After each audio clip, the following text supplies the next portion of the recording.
In this video, I'll be breaking down all the major muscle groups of the torso, and to that end, I've created a base mannequin that's meant to simulate the skeleton.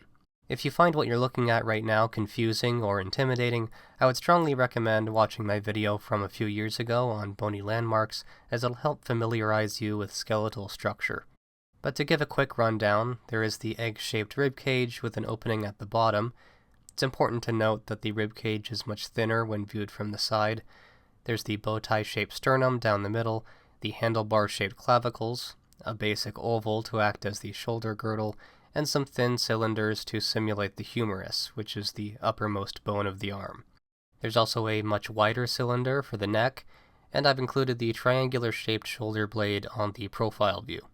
Lastly, there is of course the pelvis. I've depicted it here as sort of V-shaped, with it being more pointed at the back.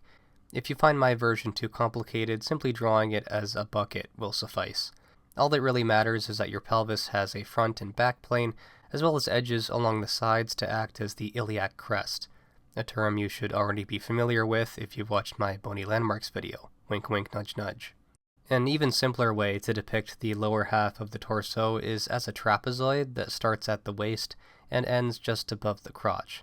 This is of course an easier method, but the downside is that it doesn't give you a full understanding of the hip joints and how they interact with the pelvis, hence why I've chosen to draw the skeleton in its entirety. Before we get into it, I will be adding the trapezius muscle, as well as the latissimus dorsi muscle to our skeleton, as I intend on covering back muscles in a separate video, but they're both still visible from the front, so I have to include them here.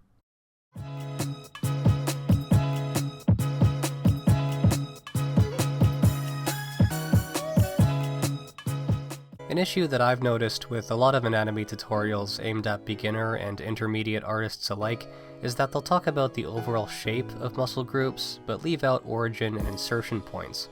While it's good to know the shapes of different muscles, those shapes will never be exact depending on the pose, and knowing where they actually attach to the skeleton will help a ton in getting proportions right. If your muscle drawings start and end at the right places, it's pretty much guaranteed that they're going to be the right size as well.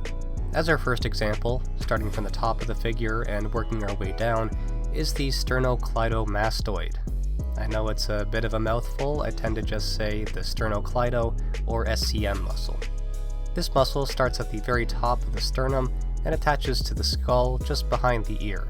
The function of this muscle is to help bend the head into different positions. Both sides will contract when positioning the head upwards or downwards. Only one side will contract when moving the head to the left or right, and obviously one side will be almost entirely hidden when the head is rotated to one side. Next up is the Pectoralis Major, more commonly known as the pecs. These muscles attach about a third of the way down the humerus bone and originate from the edges of the clavicles, the sternum, and the top of the abdomen, which is about halfway between the clavicles and the bottom edge of the ribcage. The pecs are responsible for moving the arms into different positions, whether that be up and down, out in front, or rotating inwards. Notice that the edges of the pecs change shape slightly depending on the position. As you'll see throughout, this change applies to all muscle groups.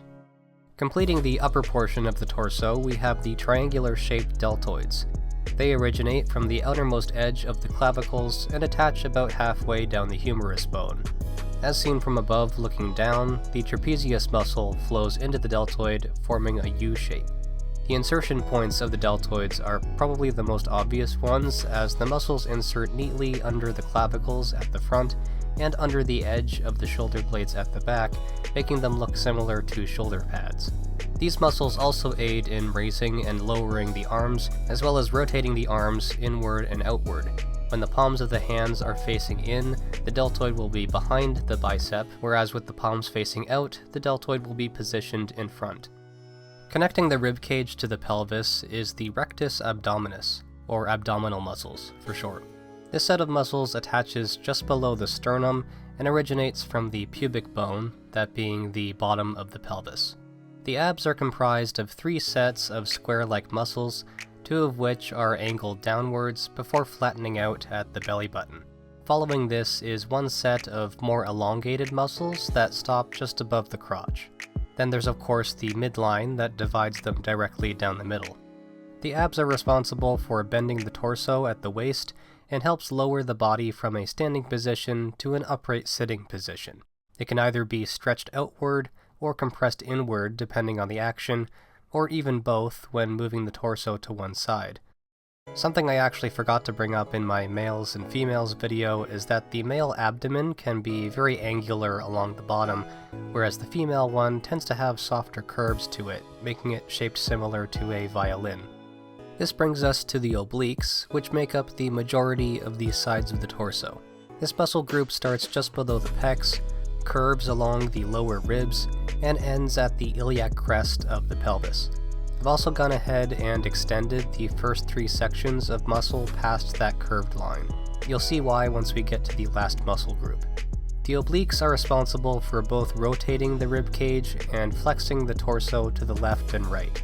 This is what makes the obliques the muscle most commonly associated with the concept of squash and stretch. Also notice how one set of obliques becomes less visible as the rib cage rotates further away from a straight-on view. Last but not least are the serratus anterior muscles, which help move the shoulder blades. The serratus curves along the upper portion of the rib cage, underneath the pecs, and flows outwards from the scapula. Now that I've added in the serratus, you can see why I included those lines along the obliques.